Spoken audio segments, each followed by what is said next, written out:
to have uniform reform. This is another one. Is it possible to have a uniform common code in a country that is pluralistic, that is multiple? What kind of uniform common civil code are you able to produce? Is it realistic? And how are you going to, those 500, 600 elected people, they are going to legislate the uniform common code? You get all the intellectuals, you get the psychologists, you get the religious leaders, you get philosophers, and have uniform common civil code indicating reforms for all communities. Otherwise, minority communities feel they are being targeted. And today, that is a sad situation that they are feeling that they are being targeted and they feel insecure. This is a fact today. So who is responsible for this? We give to Caesar what is Caesar, but we must also demand that Caesar gives to the people what belongs to the people.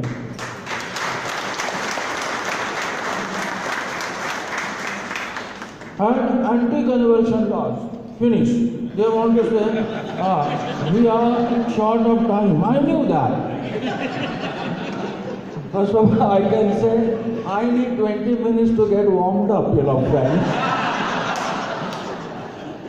This anti-conversion bill, I gave a talk to the members of the judiciary in Pune. They're coming from different parts of Maharashtra. I told them in these plain words, if I want to convert to any religion, who should stop me? If somebody in the street wants to convert to my faith, why should he stop me? The fundamental freedom is being eroded in our country by Hindutva elements. So I have got many points here, but I have to respect, the organizers. But I want to say that this opposition to what is going on in the country is by Hindu leaders. Kamal Hassan said there is Hindu terror. Kamal Hassan said there is violence among Hindus. That fellow is now taken to court in Varanasi, from Tamil Nadu to Varanasi. And Pawan Verma, he is a member of the parliament, he has clearly said that Hindus are these vigilante people, etc., are indulging in violence. So, brothers and sisters, economic reforms also that are being proposed, I just want to briefly say that Amartya Singh, I don't quote intellectual Amartya Singh, he has said it has caused hardship to the people. And he has also said, these your statistics, 6%, 7%, who's benefiting?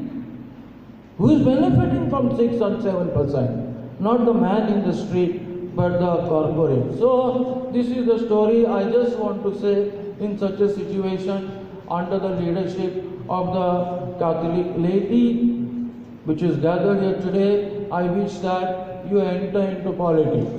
You enter into politics, full support.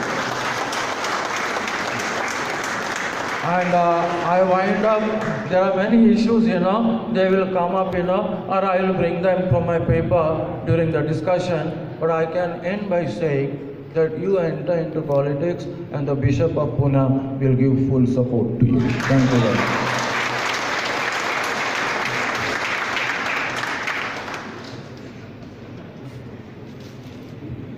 Thank you, Bishop Dabre, for, in your inimitable style, very hard-hitting expose of what's happening in the country today, bringing to the fore the immense contribution by the Catholic community, the Christian community, to our country with 6 cardinals, 90,000 nuns, 30 to 35 priests, and their contribution in the areas of social emancipation, education, health.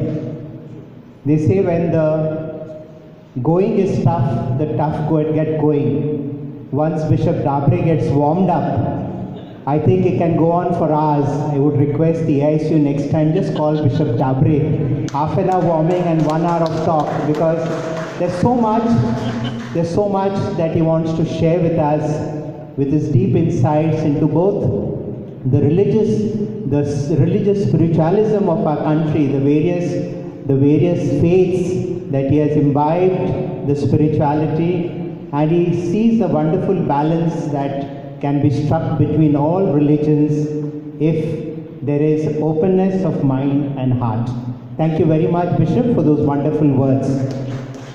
We move on to our next speaker, Justice Dr. Ferdinand J. Rebello. Apart from what is already given in the brochures as his introduction, I would like to add that in the Bombay High Court, he was always referred to as a judge who knew the subject even before an advocate could begin to advance his arguments.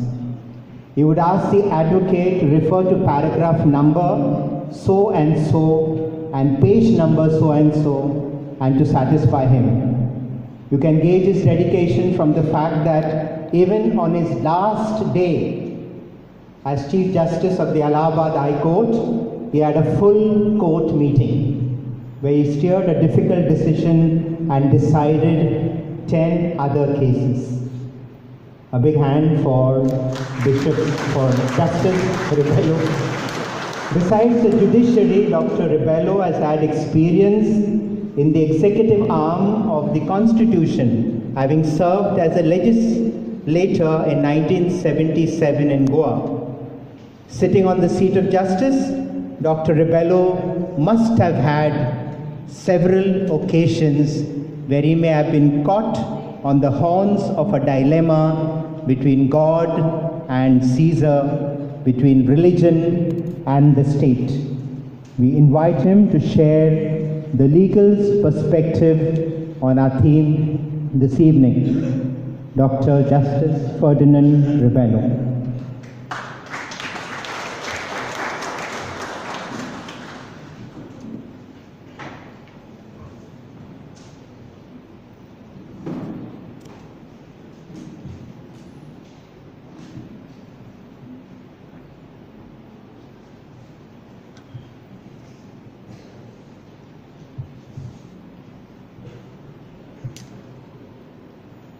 Reverend Bishop Dabre, other panelists, officers, various associations, ladies and gentlemen. I stand here as a citizen of India. I also stand here as a member of the Christian community, a minority in this country. Following up from where Bishop Dabre started, the first question that I would ask to myself today is, do we feel wanted? Do the minorities in this land feel wanted? Why are the minorities in this land being persecuted? Why are pastors been beaten up? Why are churches been destroyed? Why are people who profess or have a particular dietary habit been attacked and some of them unlawfully killed? This, I think, is a question we must pose to Caesar, and Caesar is our country and with the government at the helm. But was this always so? 70 years ago, we became free, and to those of you who remember, Pandit Nehru in his speech to the nation at midnight, I recollect a few of the words, said, "Long years ago, we made a tryst with destiny. Our time has come to redeem those pledges, if not fully, yet substantially. At the stroke of the midnight hour, when the world sleeps, India awakes to life and freedom." India awoke to life and freedom so that all its people, including its minorities, could develop. Unfortunately, with the passage of governments, with the passage of times, the freedoms that we were given are threatened. But a question which I will ask you is, because the freedoms are threatened, is everything lost? And my answer here would be that the answer would be clearly no. We have a strong constitution, we have a strong rule of law, and above all, we have had a fearless judiciary which has been able to defend and protect the rights of its citizens.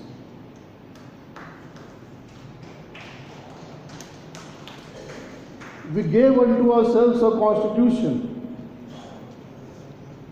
and in this constitution we gave us a preamble. And to those of you who have read the preamble, it is the mirror of all the rights that we have.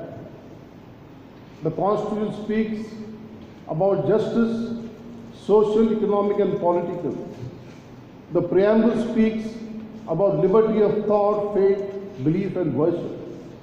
In other words, all citizens of this country have the right of their thoughts, have the right of their belief and worship. So therefore, when we speak about Caesar, when we speak about a nation, as I put the word Caesar, I say nation, we have a strong constitution in which are embedded our rights. And today I would like to delve about and speak about this constitution which protects us, especially in the context of individual rights, in the context of rights of our institutions, and in the context of what we can do and what we have not done. Broadly speaking, the Constitution provides for what are known as individual rights. The lawyers amongst you who are here would know that. But among these broad spectrum of constitutional rights, fundamental rights, what we call them fundamental rights, which are contained in Part 3 of the Constitution of India, from Articles 14 to Articles 23, we have three articles which encompass the basic rights of a human being. They are the right to equality, the right to freedom of speech and expression, the right to associate, and above all, the right to life. These three articles have given to all citizens, including the minorities, the basic character under which they are free to express themselves. Today, if I can stand over here and air my views, if Bishop Dabre would speak and air what he felt, it is because of this constitutional right, Article 19(1)(a), which says the states have guaranteed its citizens freedom of speech and expression. Therefore, we speak about freedom of speech and expression is of course subject to reasonable restrictions. Reasonable restrictions will be those restrictions by law which do not in any, your speech does not in any manner offend the rights of others or affect the law and order. Otherwise, you may have a dissenting view. The right of a human being is the right to express himself. There can be no situation where a person is being told to follow what only one man says. The greatness of a personality is when you are able to air the thoughts which you have. And what do we do as citizens with these rights? I can only illustrate as what I did as a judge.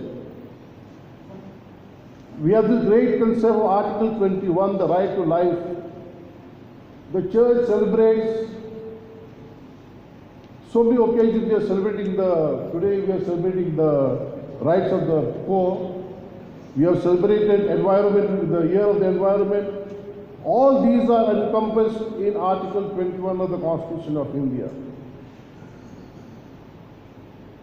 Our Supreme Court and judges, and on the Supreme Court I would say with pride that we have judges from the Catholic community who have sat up on the highest level of the Supreme Court, and today also we have judges, a Catholic judge on the Supreme Court.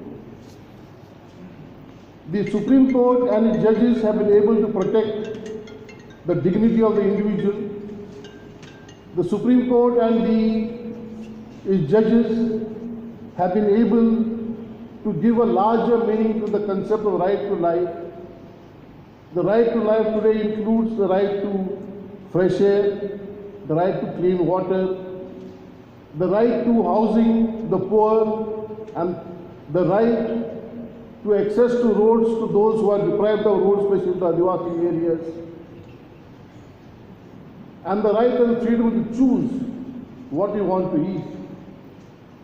In this question arose, the Bishop Dabre posed the question, why am I forbidden from eating what I want?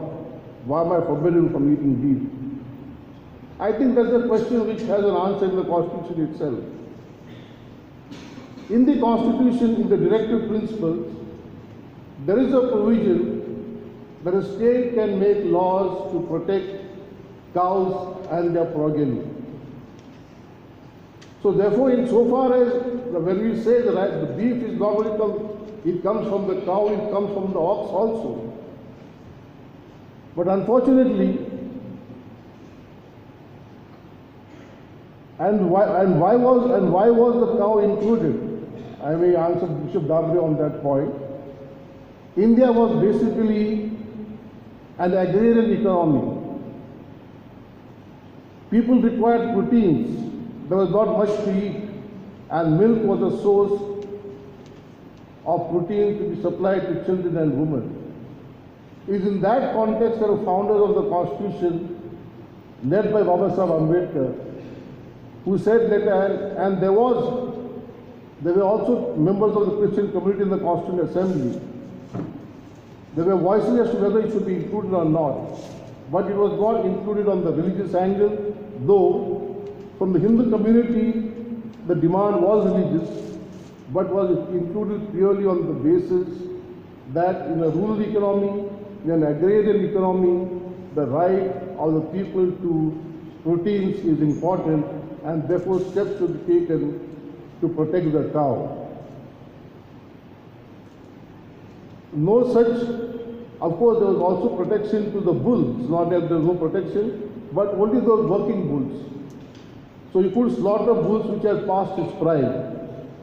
But unfortunately today, various states made the laws, and there were 3 constitutional bench judgments of the Supreme Court which had upheld the right to slaughter of bulls and bullocks and the others.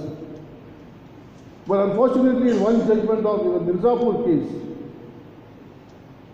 the Supreme Court took a different view. In my opinion, that issue requires reconsideration. Hopefully, some judges, some point of time, will reconsider the issue. In the issue of environment, what have we done? I remember a small case in Goa. The Goan coastline is about 105 kilometers, and there are what there are known as sand dunes all over. Now these dunes have been excavated for what? To make glass, because silica is the basic component to make glass. So the trucks used to come, the sand dunes were huge, and many of the sand dunes were destroyed. Until one organization in Goa, the Goa Foundation, filed a petition. I was sitting on the bench in Goa, and I was not sitting down there as a member of the Christian community. I was sitting down there as a judge. But let me be frank, judges are not made when they sit on the chair. When a person becomes a judge, he comes I'll occupy the chair with the experience that he has had. And that I would say the moral upbringing which we as Christians have does help a long way in shaping the thought process as to how we read the Constitution.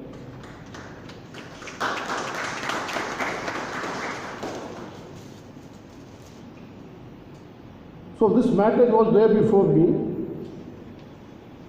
and nobody understood as to what the destruction of these sand dunes would do. Behind these were sand dunes, unlike the sand dunes of Rajasthan which formed and are destroyed. These were sand dunes which were formed over a large period of time, say 100 years, 500 years. And what did they do? They protected the hinterland from further erosion. So sitting on the bench with myself and I think Justice Daga, we prevented the further destruction of the sand dunes. The judgment was upheld by the Supreme Court. Similarly, a large number of matters regarding in the matter of mangroves, etc. The courts have taken steps to protect the constitution, protect the environment. Then we have a second, in the chapter on fundamental rights, we have the part dealing with the right to practice and propagate. But the right to practice and propagate comes with a further rider that is open to the state in the context of law and order, morality and public health to make a law. The law made in Madhya Pradesh was the subject matter of challenge before the Supreme Court in Reverend Stanislaw. Now the Supreme Court upheld the law. So therefore, as of today, there are some states which have made the laws and the laws have been upheld. But I think the time has come to revisit the law in the context of the right to privacy. If I want to change my faith, and I change my faith without allurement, without coercion, and these were the concerns which the Constitution had, which the court had said so, why should a collector sitting in the office call upon me and ask me why I want to change my faith? How does a collector decide whether by change of faith is by force, coercion or allurement? I thought it was for the individual who had converted to say whether his conversion by force, allurement or by in a like manner. But unfortunately the judgment is there. As long as the judgment stays, such laws are going to be upheld unless, considering the new judgment in Puttaswamy which has dealt with the right to privacy, the courts have revisit the law and have a second look at it. But having said so, in my opinion, the Catholic community faces, or the minorities in this country, face three broad challenges. The first challenge, which Bishop David also spoke about, is the common civil code. Now, what is the common civil code? Europe has this common civil code. A common civil code means common laws for all the people. Unfortunately, the common civil code is mixed up with what is known as the laws of marriage, divorce, and inheritance. So therefore, when you speak about a common civil code, what people are talking is about the law of marriage, divorce, and inheritance. Now in India, we have a law, the Special Marriage Act, which provides for a common law for all those who want that law, and it is voluntary. The question is whether we must force down on the people a law which many may be not willing to accept. For example, the Nair community in Kerala, they follow what is called the matriarchal system of law. You go to Jharkhand tribal areas and you go to the Nagaland and other places. Again, they have a matriarchal system.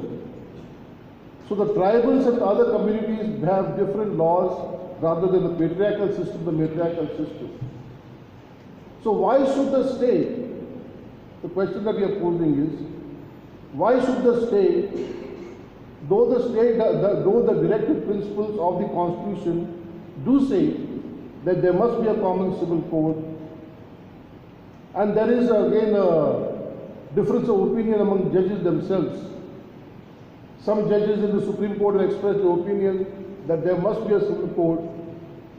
There are other judges who have said, why should there be a common civil code? So this is an issue which requires broader deliberations. Now, for example, when the Supreme Court spoke about or struck down the triple marriage, talaq, in Muslim law, the Muslim community argued that this was a part of their religious practice which was there for 1,200 years. But this issue, I think, was answered by the Supreme Court in a slightly different manner. Two of the judges, Justice Joseph and Justice Nariman, found that it was never a practice and therefore it does not, the right to practice does not fall within that concept. But in my opinion, after having read the judgment, the fact, in our eyes, the law may be immoral. So asking of me, yes, the law was immoral. But the question was whether the court could make a new law instead of the Parliament making the law or the state making the law, and force it upon the community which was not willing to accept it, though there are amongst the women of the community, there was a different view. So issue of common civil code is important, must be deliberated and discussed. The second issue is regarding the conversion bill which I have already put up before you. In Stanislaw's case, this issue was considered and the Supreme Court has upheld the law. And the third issue, which in my opinion is the right of communities after they are converted. Insofar the tribes are concerned, there is no problem. If a tribal becomes a member of joint Christianity or Muslim religion or for the Madani religion, he continues to enjoy those rights. Now, why does he continue to enjoy those rights? He continues to enjoy those rights because tribals are supposed not to have any religion. Theirs is animistic, the animal lovers. And therefore, conversion by a tribal into a religion of his choice, either be it a Christian or Muslim or anything, is not prohibited. But you will not be knowing one common thing, that it is not possible to be converted to a Hindu. And you will be surprised when they ask me why can't I as a Christian go back and become a Hindu? They say gar wapasi, not reconversion. That is because Hinduism consists of 4 varnas. You know the 4 varnas, the Brahman, the Kshatriya, the Vaishya and the Shudra. So unless you are born into one of these communities, you cannot become a member of the Hindu religion. And this again is recognized by the Supreme Court by Justice Dharmakari in one of his judgments.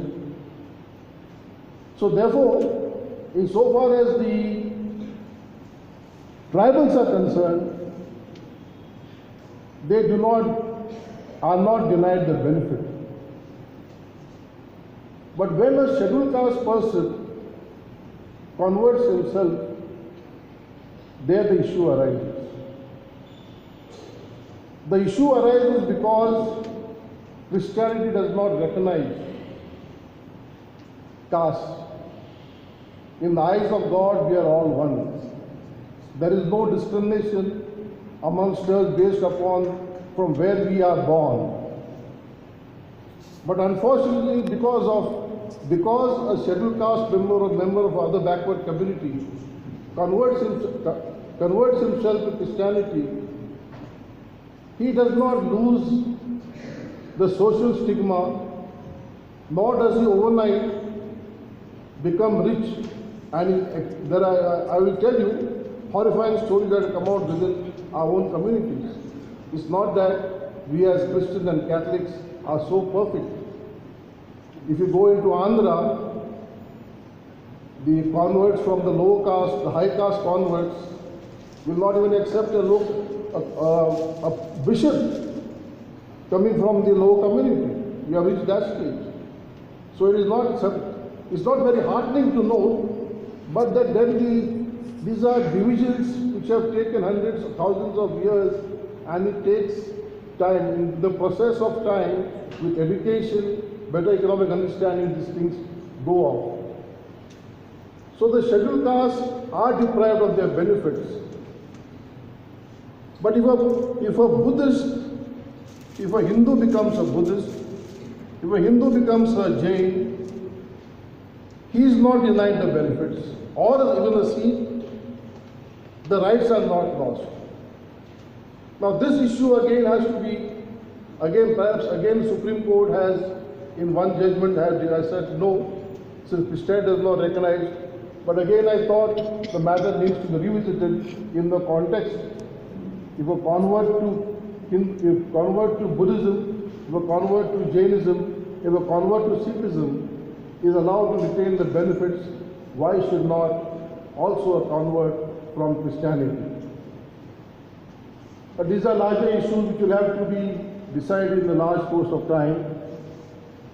But one thing I can assure you, having been a judge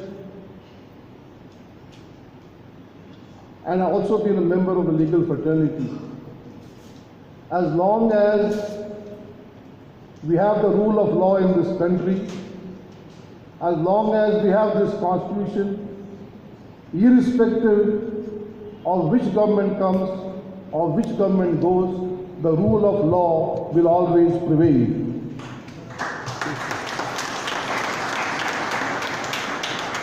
And thank you for that.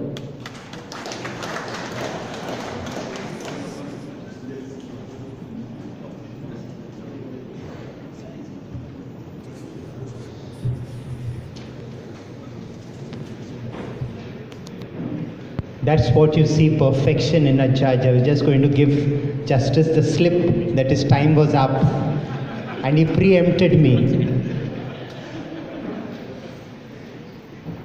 Thank you, Justice Ribello, for this wonderful assurance that you have given us this evening, that though we are not feeling wanted, though we are facing the brunt of persecution and the freedom that is threatened, we feel that everything is lost, there is a strong rule of law. Thanks to a fearless judiciary. You are not a dictator. This is a democracy. Have you heard these words recently? That was the judgment of Chief Justice Manjula Chelar and Justice M.S. Sonak in the recent judgment regarding the allotment of a Christian cemetery. So really speaking, all is not lost. Justice Ribello has pointed out to us three broad challenges: the challenge of the Common Civil Code, the Conversion Bill, the right of communities after conversion, and brought to our attention the various nuances in regard to conversion and reconversion and the Gar Wapsi that is happening around. The only solace I can see in all that is that at least we cannot be converted to Hinduism.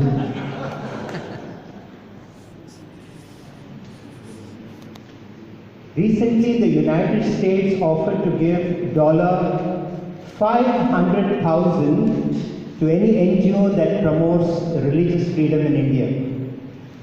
And this was the annual report of the US Commission on International Religious Freedom, released in April this year, and said that religious intolerance and religious freedom continues to deteriorate in India in the year 2016, and all because of all the national and state laws that Justice Ribello pointed out to us.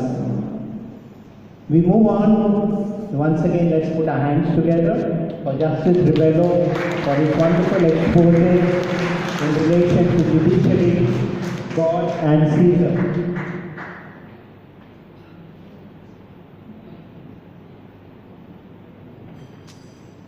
Gordon is giving us some good news that some food packets will be circulated right now. So probably in the middle of the next speech, you feel like having a bite, please go ahead. I'm sure next speaker won't mind. We move on to none other than Dr. John Dayal, eminent journalist, former president of the All India Catholic Union. He is eminently suited to provide us the right insight from a lay perspective into our theme this evening. His physical proximity to the seat of power has given him a ringside view of the myopia that afflicts our country's leaders where minority rights and religious freedom is concerned. He has been an intrepid crusader over the past many decades, challenging the powers that be, exposing their mask of pseudo-secularism and bigoted and fanatic leanings.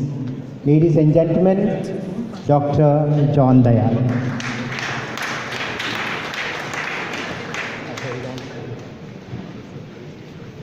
Yeah, please feel free to make a choice between food for thought and food for the stomach. I will not mind at all. Dear Bishop and friends,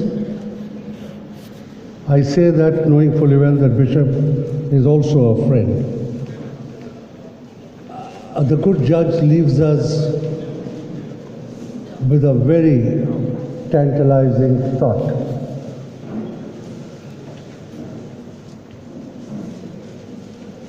I'm feeling hungry.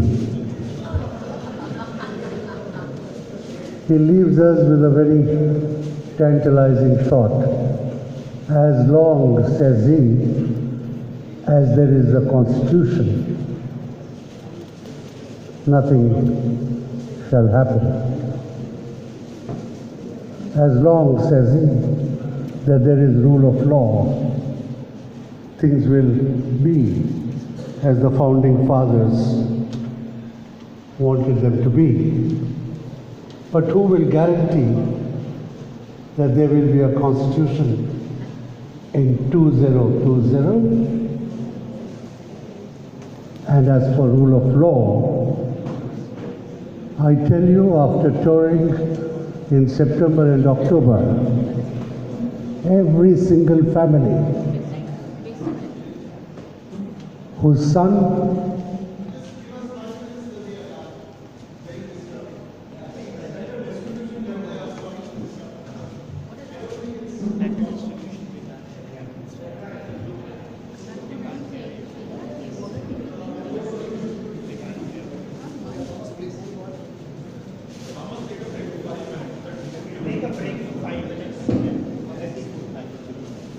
Sure.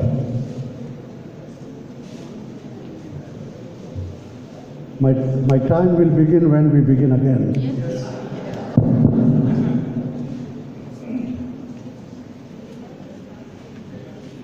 I think our previous two speakers have given us enough food for thought. You can chew on that along with your snack box. And the speakers can also have a break.